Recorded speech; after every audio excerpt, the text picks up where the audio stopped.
आगे, restatement of previous reported information. If the composition of reportable segment changes, the corresponding information of earlier period should be restated. मतलब अगर पहले मेरे 8 segment reportable होते थे, अब मान लीजिए 6 ही रिपोर्टेबल हैं, तो प्रीवियस ईयर का डेटा को भी तो 6 के हिसाब से सजाना पड़ेगा.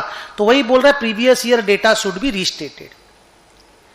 This change may happen due to internal organizational structural change also. आगे आखिरी पैराग्राफ, मेजरमेंट. इंडेस 108 बोलता है कि यहां जब डाटा आप लेकर के, डेटा यहां जो डेटा या अमाउंट सब लेकर के आओगे ना, वो कंपनी के जो सीओडीएम का जो इंटरनल रिपोर्ट है ना, वहां से डेटा लाना है. कंपनी के फिनेंशियल स्टेटमेंट से डेटा लेकर के आने की जरूरत नहीं है. कंपनी की अकाउंटिंग पॉलिसी के हिसाब से डेटा का मेजरमेंट हो, ये जरूरी नहीं है.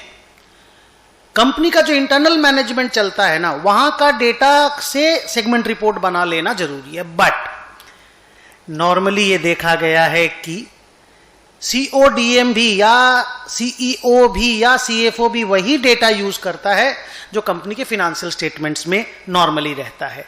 तो दोनों में नॉर्मली कोई प्रॉब्लम है ही नहीं.